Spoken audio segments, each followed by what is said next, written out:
Señores, aquí tenemos al muy polémico Daniel Lara Farías. Déjame decirte, Daniel, que... Vamos a empezar, ya estamos empezando mal.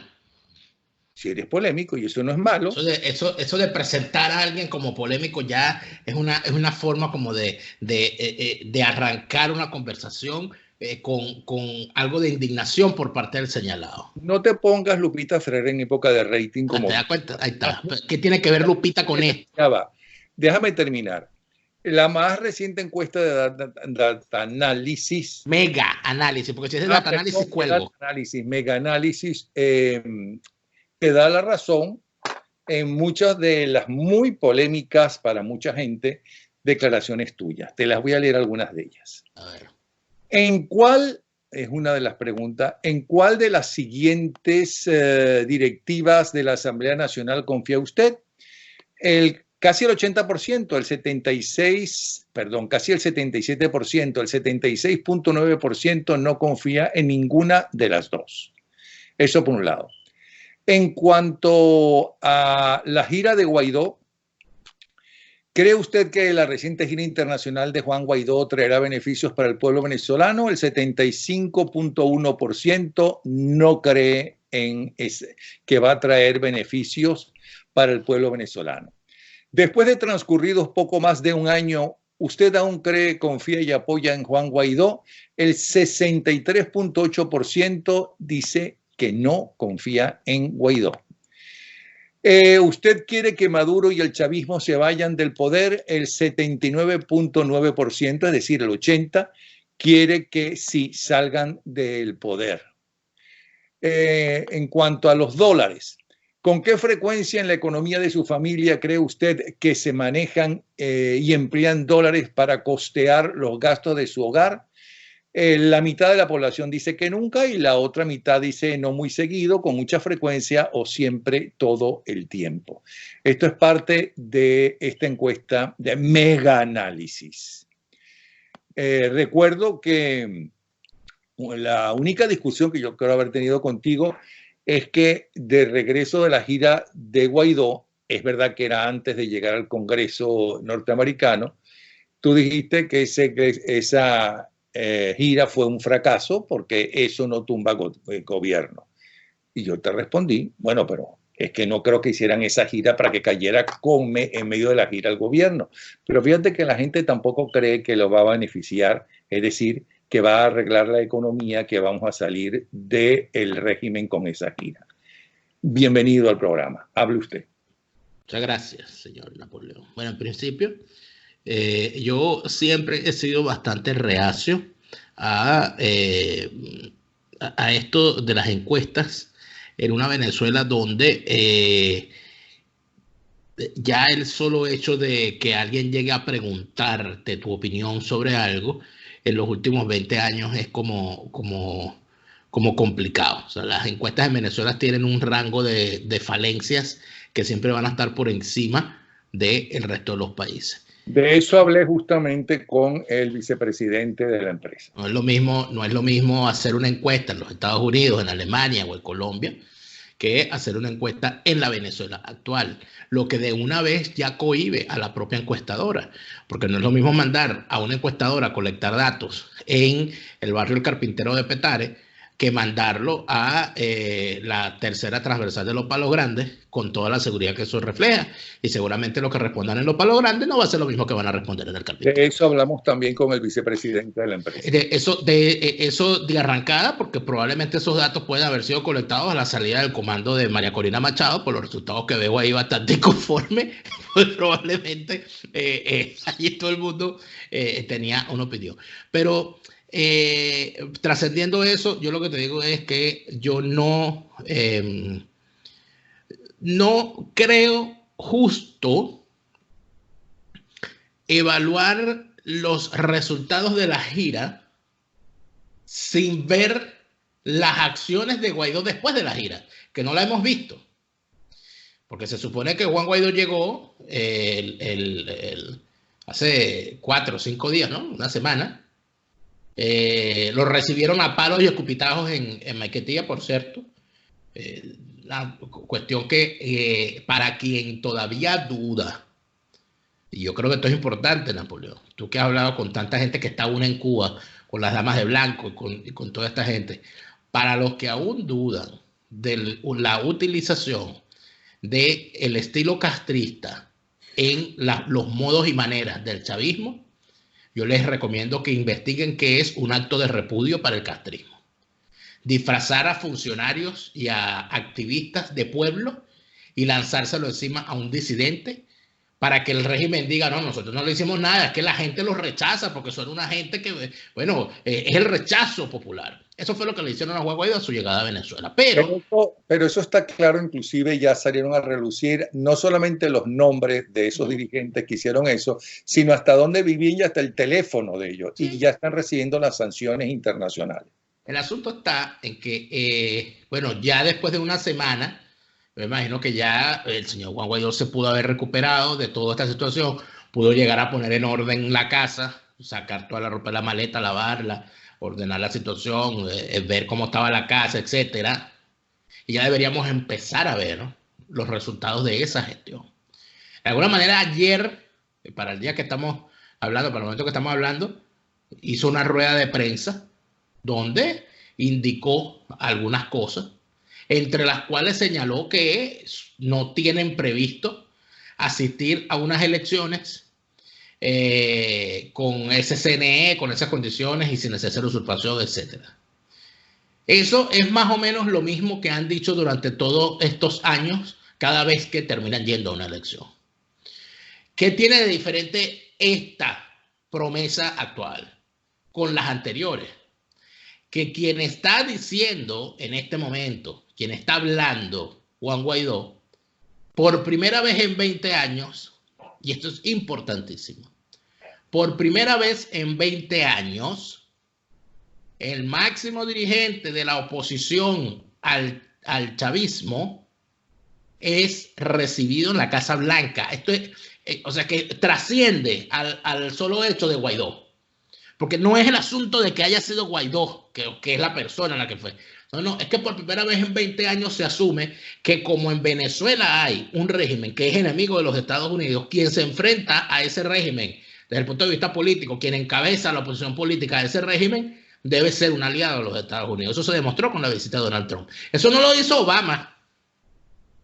Eso no lo hizo George Bush, que si bien recibió en su momento a María Corina Machado, no era María Corina Machado en aquel momento quien encabezaba a la oposición. En tal sentido, yo creo que cuando Juan Guaidó diga las cosas que diga a partir del momento de su regreso a Venezuela, habrá que entender que eso que está diciendo es producto de o consecuencia de esa gira y esa reunión en la Casa Blanca. Pero aún más, perdona, a eso hay que agregarle algo fundamental, importantísimo, el aplauso de pie no solamente de los congresistas republicanos, sino también una de las pocas veces que los congresistas demócratas, en ese famoso discurso a la nación que hacen una vez al año los presidentes norteamericanos, se pararon a aplaudir, y no en una ocasión, sino en 2 ocasiones. Así es, pero aquí es donde viene entonces el asunto. El planteamiento que ha hecho los Estados Unidos con respecto a Venezuela se hizo antes de la visita de Juan Guaidó a los Estados Unidos y de su gira. El 9 de enero del año 2020, es decir, 4 días después de la juramentación de la reelección de Juan Guaidó como presidente de la Asamblea Nacional, el señor, el vocero o la oficina del vocero del gobierno de los Estados Unidos emitió un documento llamado Elecciones libres y transparentes, presidenciales y parlamentarias en Venezuela. Y allí se dan unos lineamientos que indica el documento, fueron pactados por los aliados, por los 60 aliados que respaldan el proceso que encabeza Juan Guaidó. Y dentro de esos puntos se arranca diciendo que no va a haber elecciones, que la solución no pasa por elecciones con Maduro en el poder. Que la solución no pasa sin cese de la usurpación. Es decir, ratifican que primero es el cese de la usurpación, después el gobierno de transición y después son las elecciones libres. Más allá de todo eso, Napoleón, yo creo que si algo está a la vista, es que, como siempre, los Estados Unidos no apuesta a una sola ruta, que se plantea distintas rutas, pero que al mismo tiempo, de forma pública, se decide por una y cuando se decide por una, la apoya hasta el final. ¿Cuál es el final de este planteamiento de que no va a haber elecciones sin cese de la usurpación? Bueno, que si vuelven a ocurrir unas elecciones, ¿okay? Y en esas elecciones la oposición encabezada por Juan Guaidó, y ya habrá que decir, y esto es importante, que no será la oposición encabezada por Juan Guaidó, sino que ya será Juan Guaidó. Ya Juan Guaidó tiene esa autoridad. Ya Juan Guaidó puede decir no vamos a ir a esas elecciones, o puede decir vamos a ir a esas elecciones. Porque ya estamos hablando de que el proceso de elección de reelección de Juan Guaidó como presidente de la Asamblea Nacional ya no va a estar sometido a una nueva reválida si no cesa la usurpación. ¿Me explico? Entonces ya Juan Guaidó declaró, vamos a repetirlo, declaró que no va a elecciones en esas condiciones. Y tengo que entender que a raíz de lo que sucedió en los Estados Unidos como final de esa gira, sí fue exitosa ahora para ti. No lo sé. No lo sé porque si algo tiene la clase política que encabeza Juan Guaidó es la inconsistencia. Si algo tiene esa clase política es el engaño. Y si algo tiene esa clase política es el cinismo. Porque así como se dice los hechos evidentes positivos, hay que decir los hechos evidentes negativos. Llegando Juan Guaidó al país y restregándole otra vez al régimen ante la estupefacción general, otro caso de corrupción. Le meten preso al tío. Y si bien la presión del tío es completamente ilegal, fuera de lugar, amañada, trucada, montada y todo lo demás, vuelve a señalarse lo obvio, que se está diciendo desde hace rato, que Juan Guaidó se ha propuesto meter a la mayor cantidad. Bueno, ya sabíamos del hermano, sabíamos de un primo, ahora tiene también un tío. El asunto de involucrar a la familia en temas de Estado es algo que nunca ha dado buenos resultados en ninguna parte del mundo. Fíjate que eso es lo que se le critica mucho a Donald Trump. Eso normalmente en ningún país serio del mundo termina bien. En Venezuela tenemos ejemplos suficientes de cómo ha terminado mal eso. Y ya, bueno, esta cosa trágica, entonces termina este señor preso, que me imagino yo, y no lo quisiera imaginarme todo lo que puede estarle pasando a ese pobre señor. Y es algo que de verdad revela que esas promesas de propósito de enmienda, de llorar de rodillas frente a la gente diciéndoles que ahora sí vamos a cambiar, ahora sí me voy a portar bien, ahora sí voy a ir por el buen camino, ahora sí voy a ser un buen cristiano y por mi culpa, yo pecador, etc. Bueno, entonces llega a Venezuela, está ya este escándalo de corrupción donde aparece involucrada una abogada que además es diputada de Voluntad Popular como Tamara Adrián, cuya participación ahí, yo no puedo decir que es culpable o inocente, pero Juan Guaidó tampoco puede decirse culpable o inocente. Hay una acusación que la señora se defiende, y después que se defienda, usted sentará posición. Pero esa defensa a priori, esa aparición constante y recurrente de diputados de la Asamblea Nacional en escándalos de corrupción, nunca bien aclarados y nunca bien investigados, bueno, terminan siendo, además de eso, casi que tragicómicos. Fíjate que lo que hicieron, porque esta es la respuesta que yo sé que tú me vas a dar. Bueno, pero nombró un contralor. Y eso es positivo. Y te vamos a prender unas velas a Guaidó porque nombró un contralor. ¿En qué parte de esa constitución hecha y rehecha a la medida de Chávez y que esa oposición defiende a rabiar y se tiran al piso y lloran por su suerte, en qué parte de esa constitución dice que el presidente nombra al contralor? En ninguna parte. Contralor que ya empezaron a sacarle los trapitos sucios. Pero es que ese señor no, o sea, el Contralor no tiene que nombrar un comité de postulaciones de la Asamblea Nacional que decidirá luego de una serie de entrevistas y tal, y todo aquello, y por todo el proceso que corresponde, nombrar a quien va a ocupar el cargo. No es que el presidente dice, ay, la persona que se va a encargar de controlar los gastos de mi gobierno y mi pulcritud va a ser fulano de tal. Eso es chavismo. Eso ya lo hizo el chavismo. Porque que no se nos olvide que el actual Contralor de la República, entiendo yo que es este sujeto, este ciudadano, es Luis Amoroso. El anterior había sido un compadre de Nicolás Maduro. Entonces, ya ese tipo de cosas, entonces uno dice, bueno, pero aquí se aprendió o no se aprendió. Las lágrimas aquellas en la tarima fueron verdad o no. Eso de arrodillarse y pedir perdón y prometer cambio, ¿de verdad era una promesa cierta o era una estratagema de marketing? En medio de todo esto, ¿verdad? A mí me siguen extrañando dos cosas. Uno, el tema de la corrupción, que es la madre de todos los vicios en el caso de la política venezolana. Tú no puedes hablar del narcotráfico en Venezuela si no señalas el tema de la corrupción. Tú no puedes hablar del tráfico de oro si no hablas del tema de la corrupción. Tú no puedes hablar del tráfico de gasolina si no hablas del tema de la corrupción. En tal sentido, si no se saca la corrupción, aquí no vamos a salir de esto jamás. Y en segundo lugar, esto que se ha tomado a chiste, se ha tomado a broma, se ha tomado a chanza, se ha tomado como fuente inagotable de producción de memes y de burlas en internet, que fue este despliegue que hicieron el fin de semana, de que si el escudo soberano, la cosa militar esta, y todas estas cosas que sacaron con estos milicianos hambrientos y desarrapados, cargando unos lanzamisiles más grandes que el hambre que ellos llevan.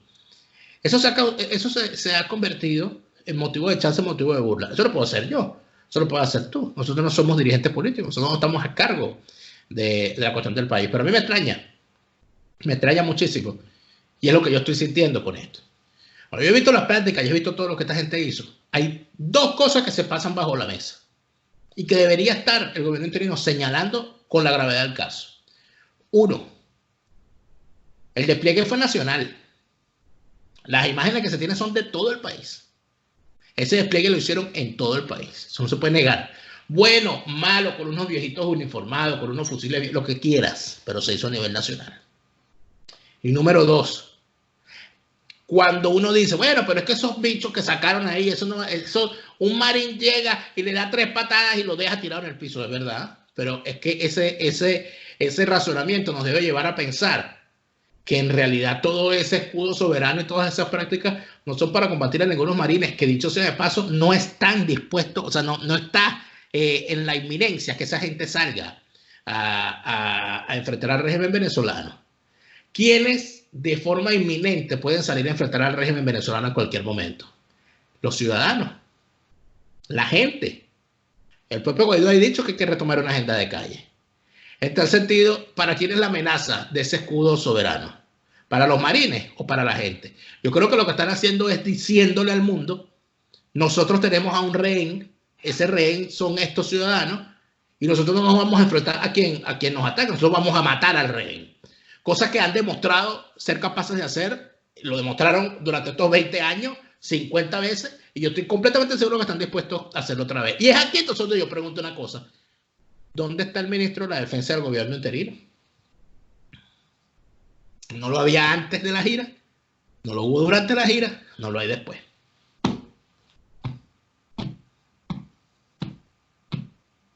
Ahí te dejo eso. Se habla mucho y tú eres una de las 3 personas, de los 3 analistas de los cuales me han hablado y tiraron la noticia, que la semana que viene va a haber cosas muy fuertes. Muy fuertes, ¿qué quieres decir con eso? ¿Que van a salir más escándalos? Yo creo que el regreso de Juan Guaidó al país, en realidad, obviamente, va a desatar una serie de demonios que probablemente sean los más fuertes que hemos visto en mucho tiempo. Yo no recuerdo una situación tan endemoniada como esta desde el año 2017. ¿Y por qué te lo digo? Porque evidentemente el objetivo, ¿cuál es el objetivo del régimen ahorita? El objetivo del régimen es imponer unas elecciones falsarias y prostibularias. Punto. Y que la oposición participe. Ese es el objetivo. Siendo Sí, ese el objetivo. es que la oposición va a participar, y no digo toda la oposición. Cuando en las últimas elecciones inventaron una gente que sacaron de la oposición o que nunca fueron de oposición, ¿no? Porque uno de ellos me dijo, ¿no? Pero por favor no te metas con Diosdado, porque ese es mi amigo. Y a ese yo lo vi recibiendo a Guaidó en Miami.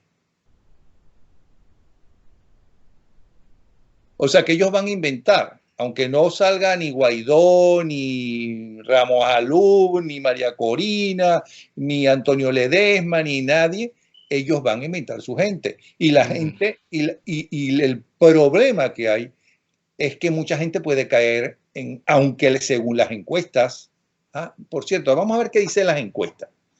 Vamos a ver qué te dice, porque te guardé justamente, espérate. Te guardé lo de las encuestas, lo de las elecciones. Hay dos elecciones. Una dice, ¿usted estaría de acuerdo con un posible adelanto de la fecha de elecciones? El 43.4% dijo que sí. Y la otra pregunta es, ¿usted iría a votar?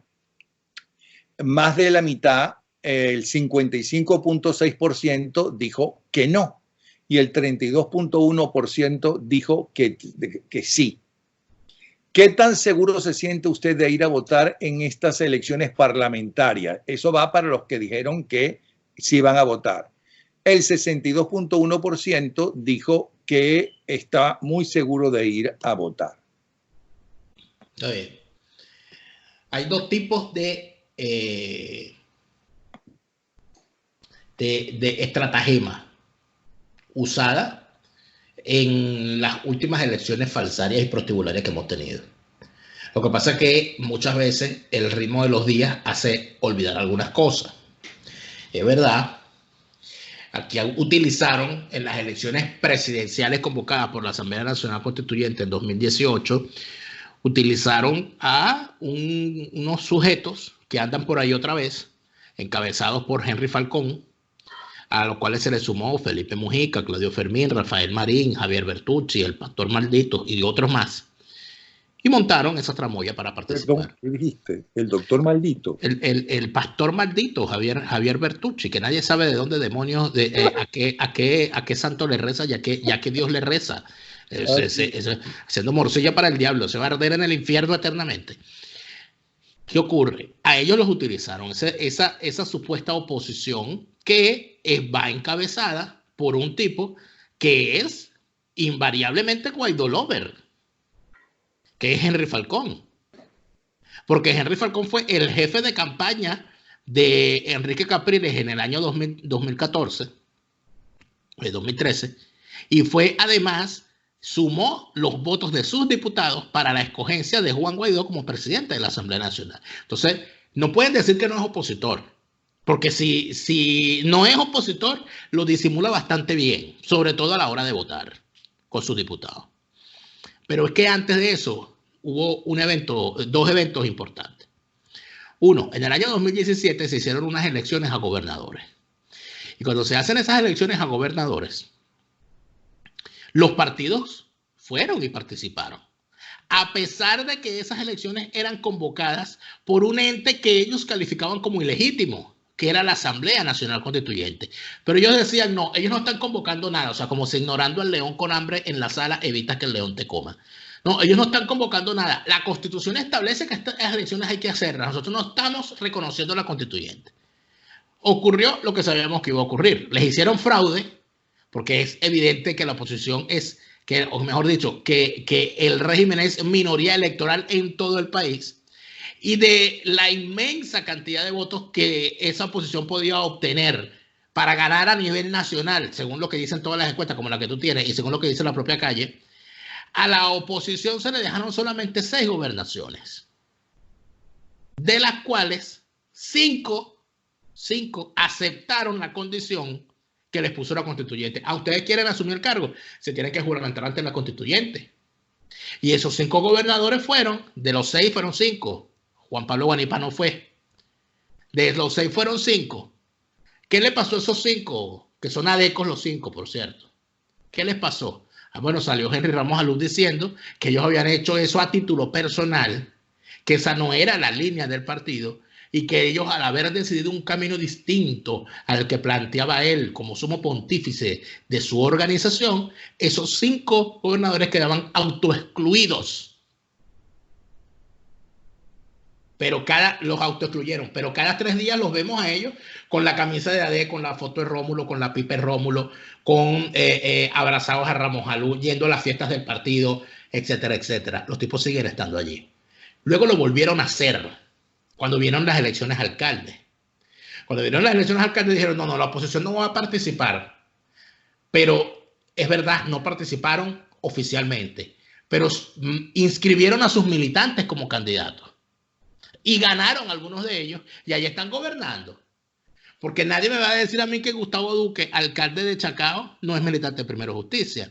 Nadie me va a decir a mí que Elías Sayek, alcalde de Latillo, no es militante de Primero Justicia. Tanto es Sayek, alcalde del municipio de Latillo, que presta las instalaciones de la alcaldía para que se hagan las sesiones de la Asamblea Nacional. Si él no fuese opositor al Guaidó Lover, no haría eso. Entonces, la mentira tiene muchas caras. El engaño durante estos años ha sido de distintas maneras. Y el cinismo también. Por eso es que cuando a mí me dicen, no vamos de ninguna manera, no veas, porque aquí no, nada de... Yo prefiero esperar. Mira, desde el descubrimiento tuyo con el carrito del abasto, estás mejorando la actuación. Escúchame. Vamos a poner unas hipótesis. ¿Qué puede ocurrir? Bueno, puede ocurrir que Juan Guaidó diga, nosotros no vamos a participar en esas elecciones.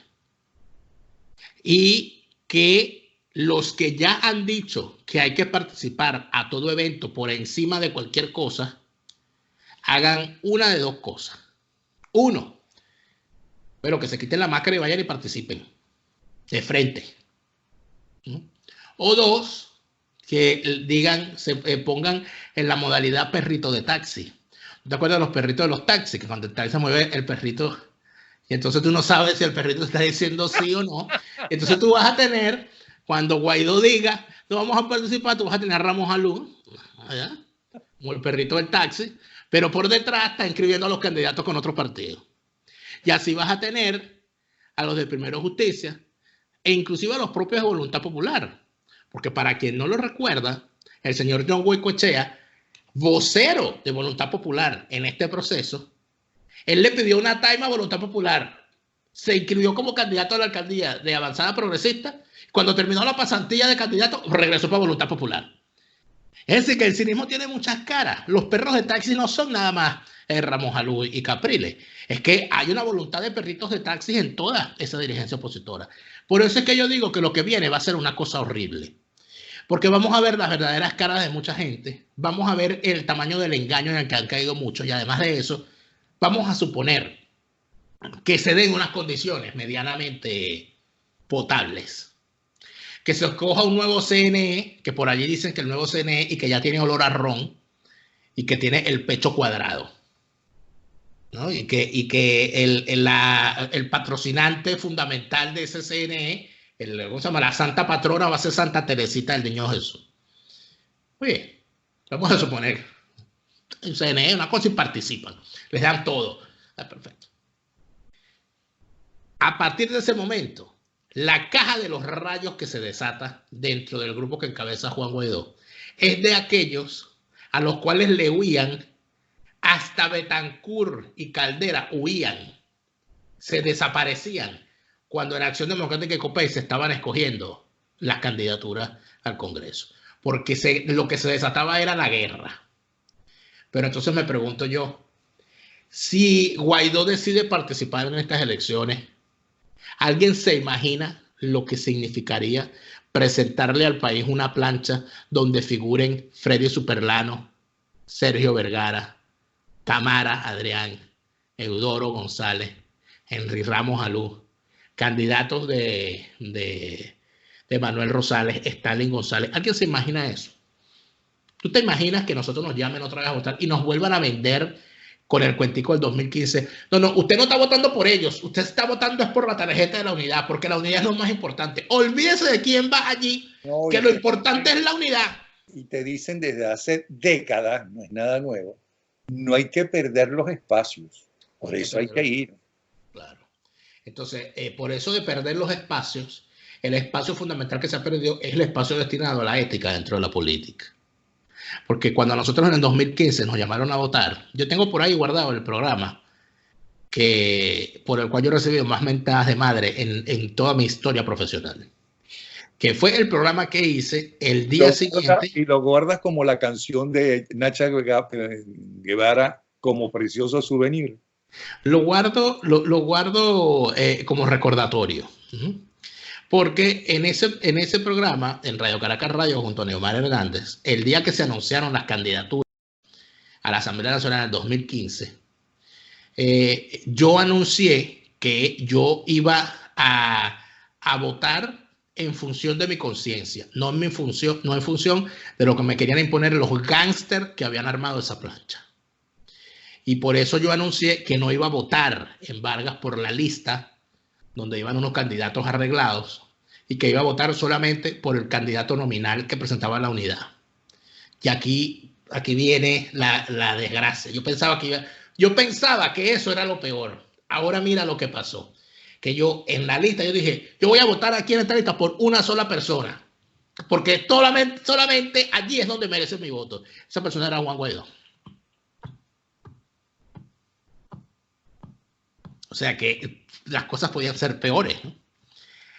Con el paso del tiempo, yo recuerdo todo lo que durante la campaña a mí me llamaban al programa todos los días para insultarme. Para decirme, porque tú no vas a votar, porque tú eres un divisionista, porque tú eres un abstencionista, porque tú eres desgraciado, etcétera, todo aquello.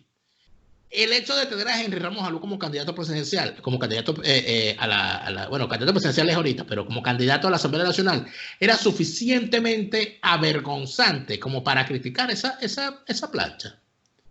Pero nos quedamos cortos. En estos 5 años hemos visto lo que son capaces. La pregunta es, ¿nos van a repetir la dosis con estos tipos? ¿Nos van a repetir las actuaciones de la misma manera que han hecho estos años? Si van a unas elecciones, ¿van a tener los mismos tipos de candidatos? ¿O van a tener unos peores?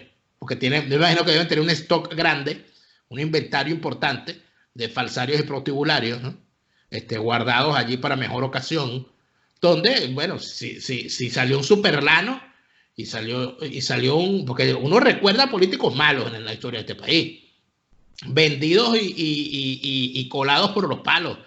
Yo recuerdo el caso de un grupo político y que iba a renovar la política en Venezuela, encabezado por el señor Vladimir Hessen, que se llamaba Nueva Generación Democrática, donde llegó en ese grupo que era la Nueva Generación de la Democracia, un senador llamado José Marcicovetre. Bueno, y ya a mitad de la legislatura le habían rebautizado como José Marcicobrete, porque el tipo vendía el voto y lo que decía en la mañana lo votaba en contra en la tarde, y si le daban chance de volver a votar en la noche, volvía a votar de otra manera. Entonces cuando uno ve cosas como esa y ve el paso del tiempo, cuando uno ve lo que significaba ver a un Carlos Melo entrándose a golpes en medio de la Asamblea Nacional, pero ve cómo Jorge Rodríguez entró con una tropa de desarrapados dentro del Palacio Federal Legislativo y entró a carajazos a todos los diputados en su momento. Cuando uno ve todo lo que ha pasado en estos tiempos, cuando uno ve que los han sacado hasta del Palacio Federal Legislativo, uno se da cuenta que las cosas siempre pueden ser peor. Por lo tanto, yo sí pienso que vienen cosas horribles.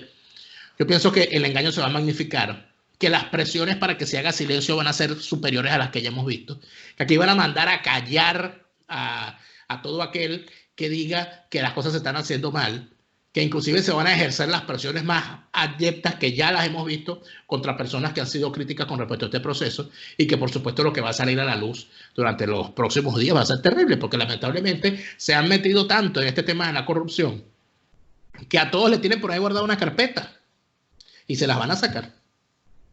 Ahora bien, me evadiste el tema. Está muy interesante. El tema. Estás diciendo la pregunta. Muy interesante. Pero yo no entendí cuando tú me hablaste, y las otras dos personas, también las otras dos personas periodistas, realmente periodistas serios, pero sí, no son estos chismosos que con tal de llamar la atención y tener viewers, dicen cualquier cosa e insultan a cualquiera todos los días. Yo entendí que el escándalo y lo grave no va por ahí solamente. Me da la impresión que ustedes hablan de que van a sacar, claro, tú no eres, como tú mismo dijiste, ¿no?, que no te gusta dar batacazo. Y es por eso que te tengo todas las semanas como analista. La gente puede estar a favor o en contra tuya, pero eres tu análisis, es tu forma de pensar. Y no estás inventando nada para llamar la atención. Pero me da la impresión de que por ahí vienen otras cosas diferentes a lo que acabas de hablar, que son suficientemente graves las cosas que acabas de decir, pero que son especulaciones.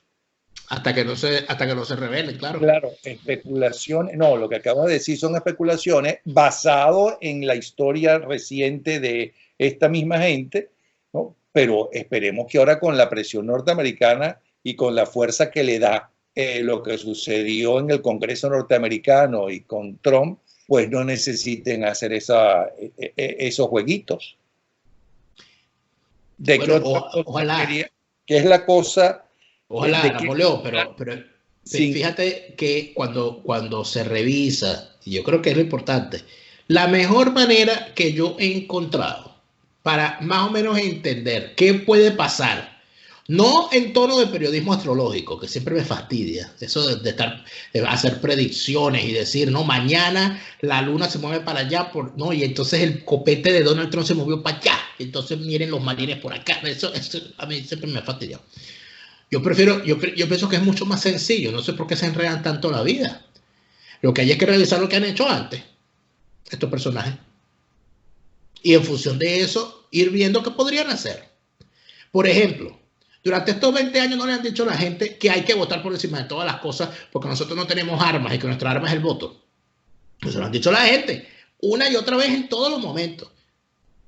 Y, por cierto, ese argumento se cae con la gira de Guaidó. Porque si la oposición no hubiese llamado a la abstención en las elecciones de mayo del 2018, a Guaidó no lo reciben en la asamblea, en la Casa Blanca. Porque todo este proceso que se inició en el año 2019 con la presidencia, con el gobierno interino de Juan Guaidó, arrancó porque se declaró aquella elección como ilegítima porque la oposición no participó. Por lo tanto, la abstención sí da resultado. Eso de que la abstención, no, eso es entregar los espacios, eso es, nosotros tenemos que participar y demostrar, o sea, tienen 20 años demostrando que son pendejos. Hay que demostrar que sí se puede, hay que demostrar que somos más, hay que demostrar que nosotros no somos como ellos, hay que demostrar que nosotros... Entonces, los tipos es una cosa que termina siendo desesperante.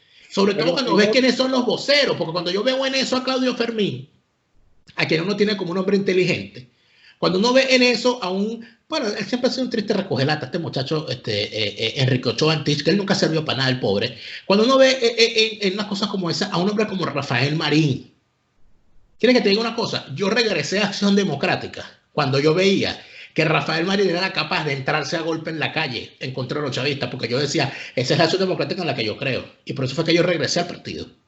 Y yo veo hoy a Rafael Marín en esto. Y yo digo, bueno, me siento bien al haberme retirado de la política. Porque yo no me quiero imaginar, si yo hubiese continuado en la política, quizás termino así, arrastrándome, con complejo de alfombra, que no pueden enviar al chavismo porque se tiran para el piso para que los arrastren, para que el chavismo se limpie los zapatos llenos de mierda sobre ellos. Es una cosa impresionante. Aquí estamos hablando de que internacionalmente se habla de que el chavismo es una banda criminal. De que en Europa hay un escándalo porque en España recibieron a Delcy Rodríguez, a ella y a las 60 maletas que parece que la señora dejó. Pero a ellos les parece bien reunirse con esa gente y besuquearse y abrazarse y darles la mano y todo lo demás. Entonces, cuando uno ve eso, uno dice, oye, de verdad, si ya es feo lo que hemos visto, imagínate lo que podemos ver en el futuro. O sea, no hay yo lo decía el fin de semana, en mi Twitter. Nosotros necesitamos un reseteo ético mayúsculo. No, es que nosotros, cuando yo veo, si yo pudiese decirle algo a Juan Guaidó, mira, nombra 2 ministros urgentemente, un ministro de la defensa y un ministro de educación. No, que hay que hacer un reseteo ético. Nosotros hemos pasado 100 años equivocados, porque esto es consecuencia de 100 años de errores.